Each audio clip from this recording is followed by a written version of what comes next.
Good morning, everyone. I hope you had a fabulous spring break. As you can see, I'm actually in my classroom. I was given the okay to come in today. Um, it's honestly a little bit strange being in here, and quite honestly, I walked into my room this morning and immediately had a wave of sadness, if I'm being honest. I really miss seeing you guys. And distance learning is challenging for the students as well as the teachers. And so I just wanted to say hi before I start my lecture and let you guys know what's going on for this week. So, first, obviously, if you're watching this, it's because you've already been on my Canvas page, but I want to show you what is happening for today as well as for Wednesday. So today's main activity is going to be this lecture on the start of World War I. It's also a propaganda activity, so you're definitely going to have to take a look at my slides in more detail. I've posted a note taker. However, the note taker is optional. You can write on a separate sheet of paper. You can type. However you want to take notes is fine by me. Just make sure that if I'm asking questions, you should be answering those questions. And you will have to submit your note taker by 8 p.m. April 7th. And if that means that you took notes on a separate sheet of paper, feel free to take a picture of all those papers and show me that. If you printed the note taker that I provided, take a picture of that. If you typed it up, send me that. And so that's the main goal for today. The other assignments that I've posted up here are assignments that are a little bit longer. So first, what I wanted to talk about is the timeline. We are going to have a timeline just like we have had for every single unit. So if you click on here, this is the timeline instructions, and you can do it on paper like we normally do, or you can do it online if you find an online resource. I quickly Googled online timeline and I found these two sources. There are so many more though. So it's really up to you. If you want to do it the old paper style, feel free to do it that way. Just know that when you're doing it, one option that a lot of my students have done in the past is just take a piece of paper like so, and you are going to glue or tape the two pieces of paper together. It makes it a lot easier. I also wanted to point out that one of the dates is really early and a vast majority of the dates are later on. So this student definitely did her timeline in a precise order, which is awesome. But I would definitely make from like 1905 until 1920 a majority of your timeline, because that's where most of the dates go. Okay, moving on. The other thing that we are doing is every year for World War I do like this massive timeline that we work on in class because there are so many events. And so I've decided that I'm going to continue to do that. However, this time it's going to be online. So I'm not sure how I'm doing this yet, so stay with me. But basically, you are going to create a poster about one event. And it is your responsibility to really dig into that event and explain it to your class. And I'm going to ask that you make this poster on Canva. There are other things that you can do. If you want to do it by hand and then just send me a picture, that's totally fine as well. I know I have a lot of artistic students in my class, so if you rather draw it out, that's fine. However, I wanted to show you some examples from last year, and I'll post pictures of these. So this is last year. Here's an example of the Zimmerman telegram, and there's specific information that you need to include, and all of that is in the instructions right here. And lastly, if you need to know your specific event, you're just going to go to event assigned by period. And then you're going to submit your event by April 10th at 8 p.m. So you have all week to work on this event poster.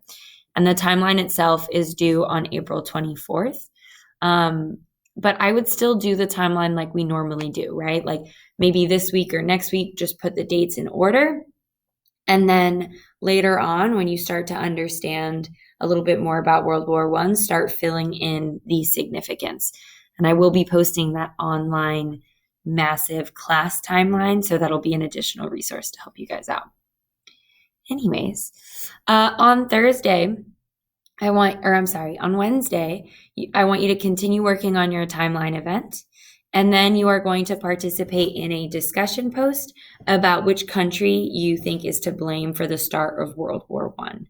I'm also going to post some videos that may help you solidify your answer. However, this isn't going to be as casual of a discussion post as we did before spring break. In fact, this time I want you to actually write me a formal paragraph. So you're going to need to have 2 pieces of evidence as your CDs. This does not need to be a quote. It could be a fact. It could be a summary. You can use my lectures, the textbook, the eve of war readings, all that jazz. All right. Please let me know if you have any questions on that. When I say a formal paragraph, you guys, I just mean the structure needs to be there. Okay. I don't just want to have a 1-word or 1-sentence answer that says Germany is the start because they were the most aggressive. That's not enough of an answer. That's not enough justification. And I'm going to need you to support your answer. Okay. And then the one other thing that I want to do, there are a few of you that really have not submitted anything. And so if that's you, you have until April 10th to submit all of the assignments that I posted before spring break. Now, in that same vein, you guys, a vast majority of you guys turned in most things. And I know it sounds really cheesy, but that meant a lot to me. It means actually a lot to all of your teachers. I've been in contact with a lot of teachers, and some teachers are getting students that are completely ignoring them and not doing a lot of work. And it's hard to not take that personally, if I'm being honest. And so when I saw how many of you submitted your assignments, even though they weren't graded yet, even though it was like, we're just trying this out, I was so proud of my classes, and I was so impressed by your work ethic. Some of you guys turned in your Eve of War readings, and I could tell your annotations were diligently and thoughtfully done. Your analysis was accurate, and you used information and details from both readings. I was blown away. So thank you. If you are one of those people that did a vast majority of the assignments, I was really moved and inspired by how hard you were working. For those of you that didn't do anything, don't worry, I still love you. But please make sure that you do this on April 10th, and maybe see this as a little bit of a wake-up call that when you ghost me, it hurts my feelings. All right, so let's go ahead and get started. So take out your note taker, take out a piece of paper, however you want to do, and let's learn a little bit about the start of World War I. Wrong one, excuse me. I want to say it's that one. No, sorry guys. What the heck? Why isn't it working? Okay, let me pause this really quickly. All right, I got it to work. So first, I wanted to start a brief review that was about the exit ticket that you submitted right before you went on spring break. A vast majority of you, I was so impressed by your answers. However, I did see a few areas that I wanted to clarify. So I'm just going to quickly go over some points. I want to make sure we are all on the same page before I start giving you even more information. And that is starting with the main causes of World War I. So last week or 2 weeks ago, I talked about how in Europe, there's a lot of tension that is building. And this tension that is building can be broken down into 4 main sections, all right? M stands for militarism. Even though countries were not at war, countries were starting to stockpile their weapons. They were increasing the size of their armies, even though they were at peace. We start to see what is called an arms race, where people are trying to outdo themselves with the amount of weapons they each have. Following that, we also have alliances, where alliances are not necessarily new. However, the alliances are getting larger and more tangled. So we start to see countries having multiple alliances with multiple different countries. Some of them are hundreds of years old. However, some of them are much more recent. After alliances, we have imperialism. Countries for a long time, had peace because of what is known as the balance of power. We see that in the Berlin Conference, countries are trying to share their resources, share-ish their colonies. But we start to see that balance of power crumble. And countries, specifically countries like Germany, feel like they have been left out of this imperialism boom, excuse me, and now feel like they have no more territory to gain, and therefore they want to take territory from places like France and Britain. And lastly is the rise of nationalism. Now, being patriotic and loving your country is not a bad thing, right? However, it can become problematic when it becomes extreme. When you see things like jingoism, these policies that are much more aggressive, that you feel like your country deserves, is entitled to everything, and that other countries are your enemy. These are people who are evil, who are vile. I even showed you that really intense song with Germany and England. So all of these create more and more tension. And the 2 main alliances that we see before World War I want to clarify that because they do change a little bit once World War I starts. First is the Triple Alliance, which is Germany, Italy, Austria, Hungary. A few of you missed this question, so really make sure you understand it. And then the next one is the Triple Entente, which is France, Russia, and the UK. Entente is a French word, so maybe that'll help some of you remember who's a part of it. The other thing that I wanted to talk about was the powder keg of Europe.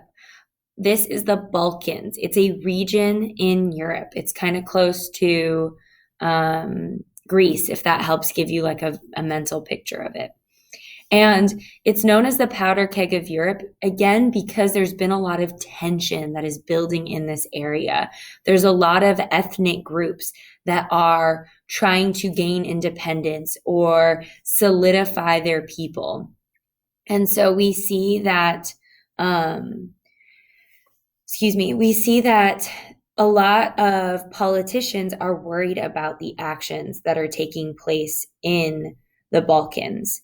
And they are right to be worried because eventually we hear about the spark. And this is the assassination of Archduke Franz Ferdinand by a Serbian nationalist or terrorist group that assassinate him and his wife.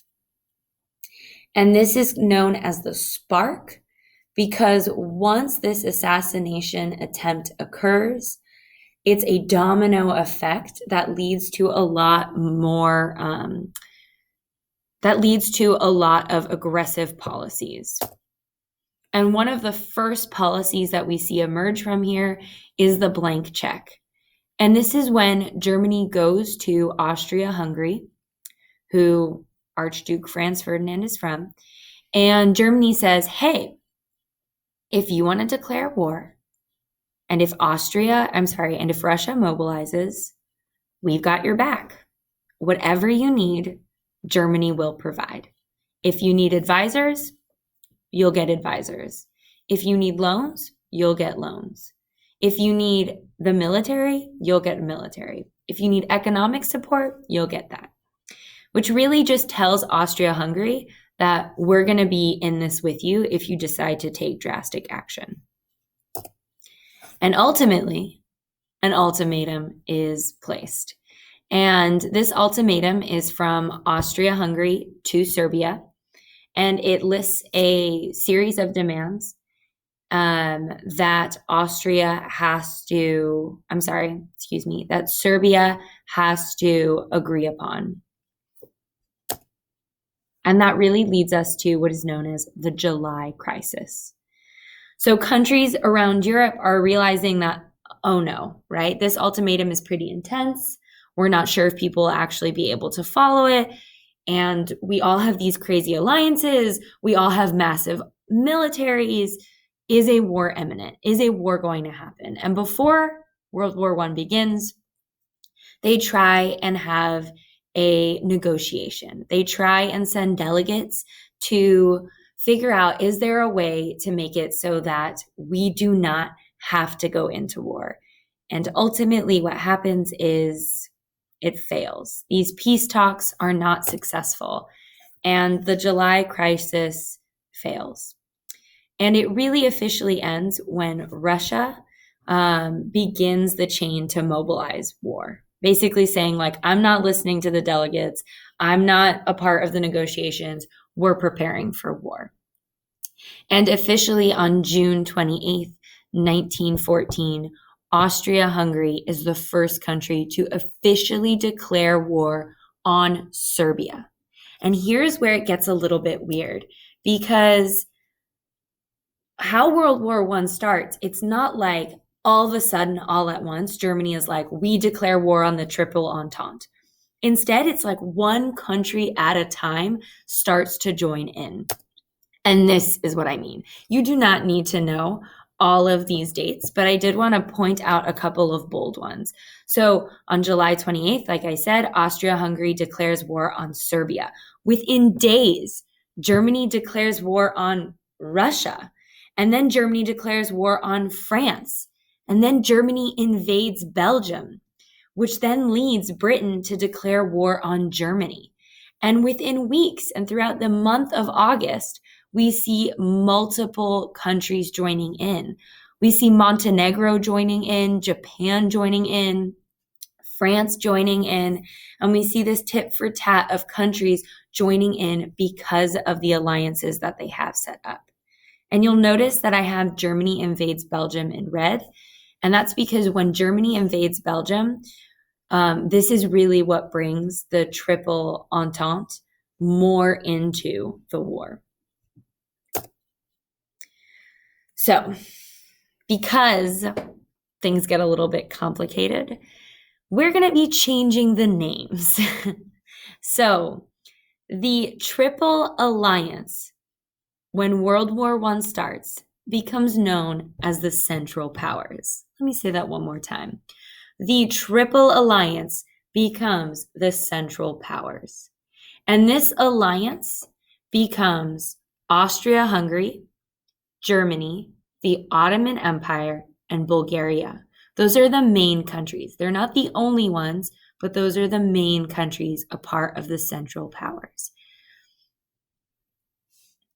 Take a look at the map if you don't know where these countries are. And some of the advantages of the Central Powers is that they're super centrally located. Take a look at them right here. They're really in the middle of Europe. They're close together. Some of them even share borders, which means that they are geographically connected and therefore are going to have an easier time communicating, as well as an easier time exchanging resources. Germany has the largest land army in the world.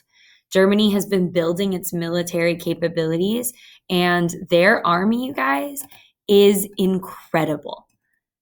And lastly, because they've been preparing and they have really great industrial capabilities. They've been making weapons. They've been making new technologies for war.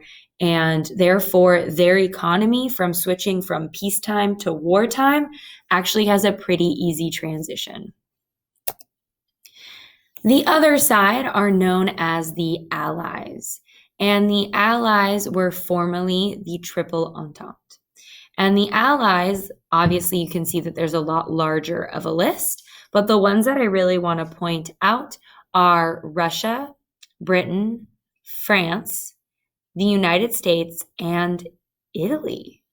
And here's why it's interesting is that Italy was not a part of the Triple Entente, but Italy changes sides. And the reason why Italy changes sides, there's a lot of them, but historians pinpoint usually the invasion of Belgium. And I'm going to come to that in the next few slides. Oh, one more that I want to point out is Japan. Japan does actually join the Allies. And this is interesting for the future because in World War II, Japan is not fighting with the Allies. Japan switches over. Anyways, that's just a little tangent for the H10. So some of the advantages of the Allies is they have the world's largest navy. And of course, that's because Britain is on their side.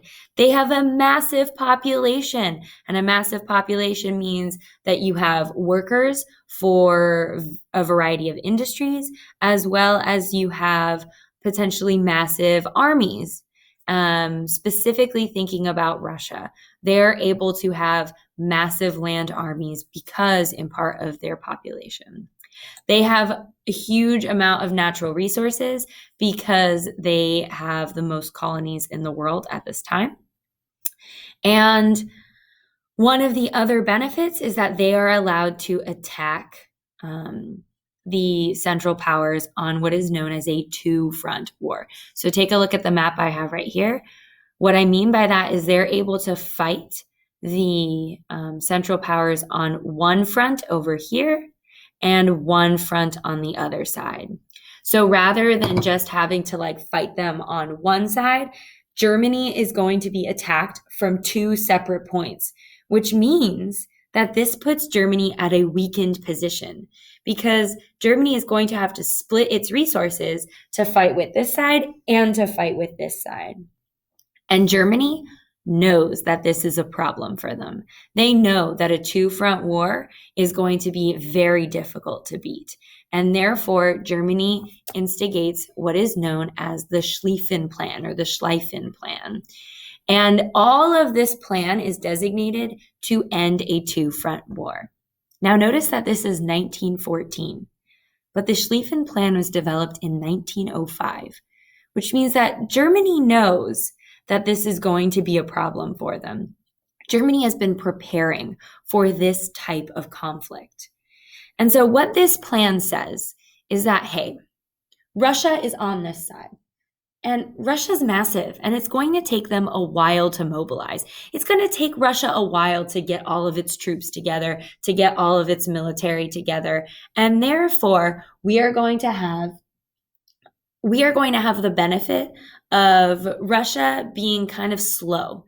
And therefore, they predict that Russia will take 6 weeks to mobilize. And because of this 6 weeks to mobilize, Germany says, let's put all of our attention on France. Russia's slow. You can wait. We're going to focus on France.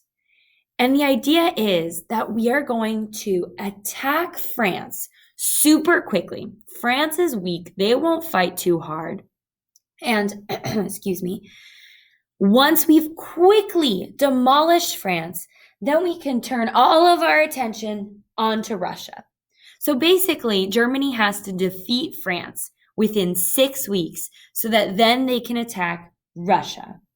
And this is really to make sure that they don't have a two-front war. First, let's focus on France, then let's focus on Russia. And one of the sayings was Paris for lunch, dinner in St. Petersburg. And St. Petersburg is in Russia. And what they decide to do is that in order to really quickly attack France, get them weak, is that Germany figures they need to go through Belgium and into France. Now, you may be wondering, why do they have to go through Belgium? If you can see, France and Germany are right here. They share a border. Why don't they just go that way? It's a very good question. And the answer is because France knows that Germany has been eyeing them. So France has fortified this area, meaning there are forts on forts on forts. Their military is here. Their military is ready.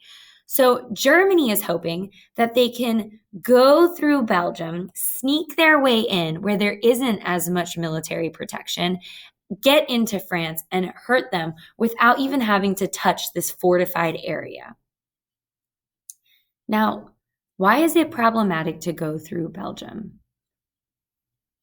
Hopefully, you're thinking about this. Maybe some of you are going, oh, I would raise my hand if I was in class right now. And it really comes down to the fact that Belgium is supposed to be a neutral country.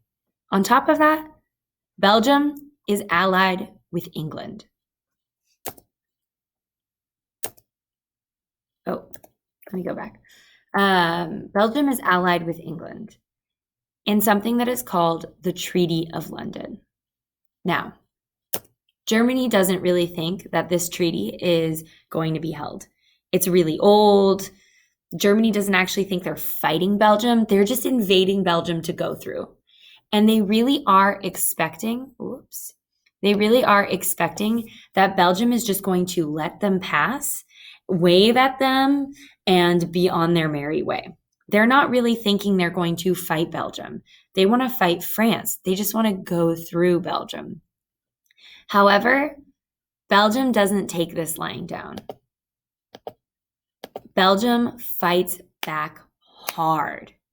And instead of just passing through Belgium, it actually takes a couple weeks for Germany to get through Belgium because Belgium fights. And when I say Belgium, I actually mean Belgium, like not just their military, but everyday citizens are trying to figure out ways to fight Germany. And one of the things that they do is Belgium actually blows up their own bridges, their own railway systems, and blows massive holes into their sidewalks and roads. Why would they blow up their own bridges? My hope is that you see them, that you understand that this is all to slow Germany down. Belgium doesn't actually think they're going to win, right? Belgium doesn't think they're going to be able to beat Germany, but they do want to slow them down. And they do slow them down. And the first battle of World War I is the Battle of Liège. And it's from August 5th to August 16th, 1914.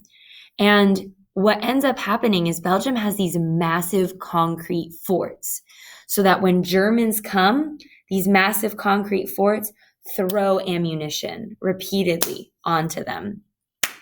However, Germany has a lot of troops and really strong weapons. And again, Belgium doesn't think that they will actually win. They just want to slow them down enough. And what ends up happening is Germany brings in what is known as Big Bertha. And these are these massive cannons that are put on tracks, train tracks, and are brought into battles.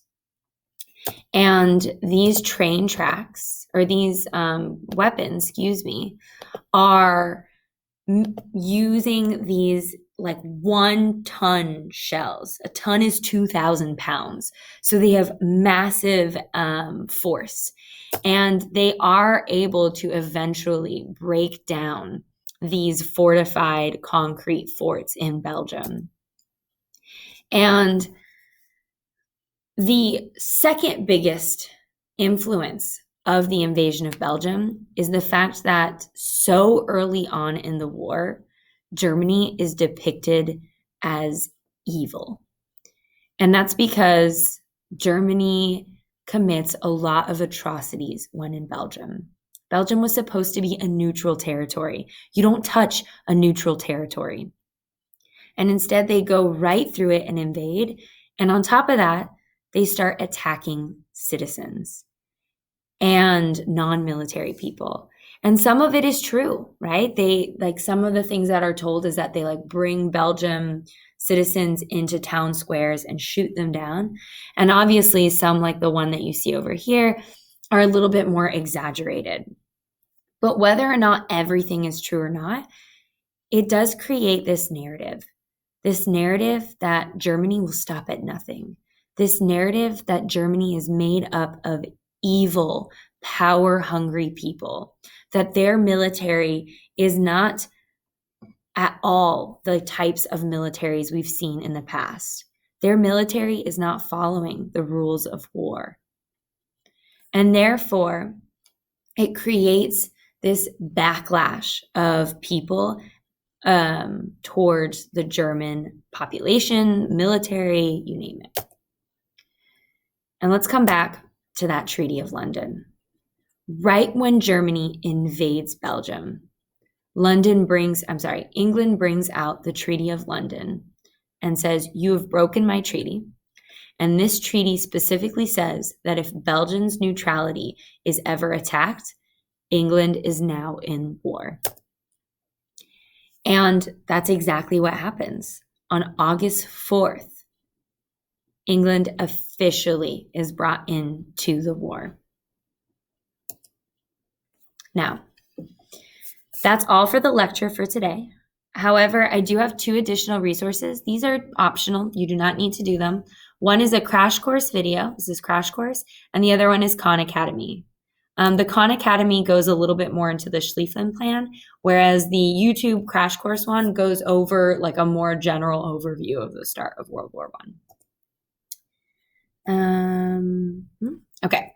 So, what was I going to say? This is like the most important part. Sorry, guys. Ultimately, the Schlieffen Plan fails because they underestimated Belgium's power and they underestimated how quickly France would be able to mobilize their troops. And ultimately, that 6 weeks they were hoping to like really attack France and be able to turn their attention to Europe doesn't work. And therefore, Germany is officially in a 2-front war, fighting France on one side and Germany on the other side. Can't believe I almost forgot to tell you guys that. I'm sorry. Okay. Now, the next part that I would like us to do is talk about propaganda. I want you to pause my video, okay? And I want you to try and answer these 4 questions. Pause now. Did you do it? Did you pause? I'm serious. Try, just answer these questions. Oh, wait. Okay, welcome back. Hopefully you paused. If you didn't, this is awkward. Anyways, I want to go over these 4 basic understandings of what propaganda is. Hopefully you've heard of this word before. In fact, I know you have. Propaganda is information, it's usually biased, that is put forth to the public in order to promote a particular political cause. And that's really the key. It's trying to promote a particular cause. Where have you seen it before? You could have answered this question multiple ways. Personally, for me, I think of Rosie the Riveter, which is from World War II. But you definitely still see her today, including in my class. If we were in my class, I will point to my Rosie the Riveter picture. What is the point of propaganda? Why does propaganda exist? It's really to motivate people or countries or organizations in order to act a certain way, whether that be in an economic way, in a volunteering way, or even just to change your mindset. And how does it work?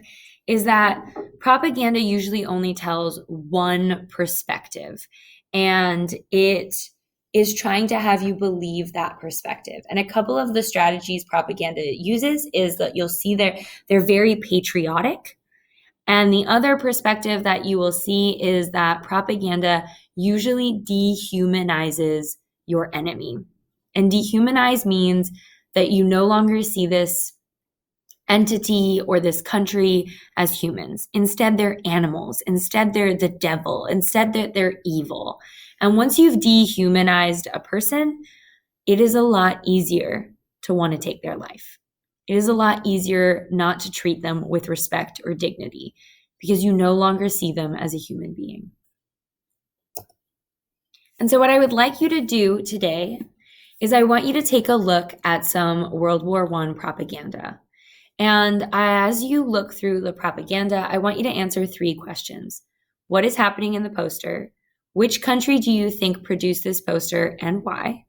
And then what objective is the poster designed to achieve? Meaning, what's its purpose, right? What does the poster want you to do? And I have on this lecture a bunch of World War I propaganda, and I want you to pick 2 in order to answer these 3 questions. Now, if you used a separate sheet of paper for your note taker, just go ahead and write like A, B, C and answer the questions as A, B, C. And so even if you pick 2 though, I do want you to try and take a look at all of them. Because if maybe there's one that you really have no idea, that would be a really good email to send me to be like, hey, Missy, I have no idea what this propaganda poster is about. Can you explain? Anyways, so let's take a look at an example. So here's the example I'm going to use for you guys. And the question 1 says, what is happening in this poster? What do you see? What does it symbolize? So let's take a look at it. And here's what I wrote. I see a dark figure, presumed to be a German soldier, holding a gun and is pulling a young girl through flames. The flames are a representation of Belgium burning from the German military. The soldier is most likely going to assault her or harm her in some way. The title says, Remember Belgium, Buy Bonds, 4th Liberty Loan. So notice how I not only showed you what I see, but I also showed what they most likely represent. So the girl is a representation of Belgium, the flames are Belgium burning, and this is a German soldier. Now the second question is, which country do you think produced this poster? I believe that this is an English poster. So the British made this, and there are 2 reasons that led me to this. 1, it's in English. So, yeah. And 2, the Belgium invasion is what led the UK to joining the war. So the reason why this most likely is not America is because America is not at war yet. It takes a while for the United States to join this war, and therefore it's most likely that this is a British propaganda piece. And lastly, what objective is the poster designed to achieve? Said the poster wants English citizens to buy bonds from Liberty Bonds in order to support the British military efforts. However, there is a secondary cause of this poster as well. It's also trying to promote the view that Germans are ruthless and they'll even harm children in their rampage through Europe. So obviously the first goal, money. The second goal, though, is to promote this dehumanized view of Germany being ruthless and evil. Now, this would be the part in the lecture where I'd say, does everyone know what a bond is? Turn to your partner. Maybe go find your mom. So a bond is usually issued by a government or a corporation when they want to try and raise money. So wars cost a lot of money. And one of the best ways to raise money is to tax, obviously. But another one is to ask your citizens for a loan. And that's really what a bond is. It's average citizens like me or you giving the government a loan and saying, okay, here's X amount of money and I want you to pay me back. I want you to pay me back, but you can use this money for the war. And another reality is that sometimes not all bonds are paid back. It is seen as like a patriotic cause, right? Like I'm giving the government money to remember Belgium, to fight for freedom, and to fight against these ruthless, evil Germans. So I want you to go ahead, take a look. Don't do this one. I'm watching you. And I want you to go through all of these different propagandas. As you'll see, there are a lot. I want you to take a look at what they say, their purpose. If there are things that you don't totally understand, now would be a time to really ask me good questions. My other recommendation is try and find 2 that are from 2 different countries. Don't do 2 from Belgium. Don't do 2 from England. Maybe try and do 1 from Germany and 1 from Russia or something like that. When you are done by looking at these propaganda posters, I want you to answer these questions on the final page of your note taker. So in order to answer these, normally I would have us do this as a class, but I want you to try and do these on your own. And I will take a look at your answers once you have submitted your note taker. Anyways, that's really all I have for you today. I hope you have a fabulous Monday. And again, I miss you all terribly. If you have any questions, email me. I have currently about 100 emails waiting for me. So I'm going to go answer all of those right now. So please make sure you give me a little bit of time to respond. But I do love seeing an email from you guys. I will see you all later.